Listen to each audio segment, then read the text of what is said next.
Chicken noodles soup আপনারা সবাই খেতে পছন্দ করেন। তো আজকে আমি আপনাদের সাথে শেয়ার করব যে বাসায় কিভাবে চিকেন নুডলস স্যুপ বানানো হয়। আসসালামু আলাইকুম, আশা করছি সবাই ভালো আছেন। আমিও ভালো আছি আলহামদুলিল্লাহ। বাসায় লেগ পিস ছিল আর এর সাইজগুলো অনেক বড় বড় ছিল।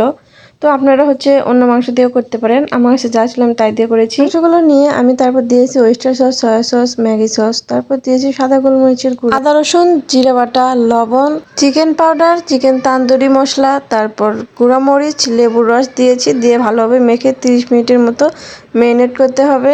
অন্য চুলায় আমি গরম পানি উঠিয়ে দিয়েছিলাম। গরম পানি যখন এরকম বলক উঠবে তখন আপনারা সবগুলো সস দিয়ে দিবেন। সে যদি চিকেন পাউডার না থাকে আপনারা যতগুলো নুডলস ছিল অতগুলো মশলা দিয়ে দিবেন, আর স্বাদে ম্যাজিক মশলাটা দিয়ে দিবেন, তাহলে স্বাদটা একটু বেড়ে যাবে। বেশি সিদ্ধ করা যাবে না, স্যুপ যেমন করে খায় তেমন করে সিদ্ধ করে নিতে হবে, আর একটু পানি থাকতে হবে।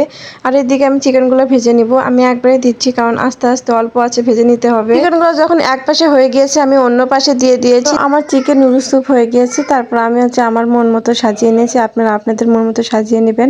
তো এই রেসিপিটা যদি আপনাদের কাছে ভালো লেগে থাকে তাহলে অবশ্যই কমেন্টে জানাবেন, আর বেশি বেশি শেয়ার দিবেন, লাইক দিবেন।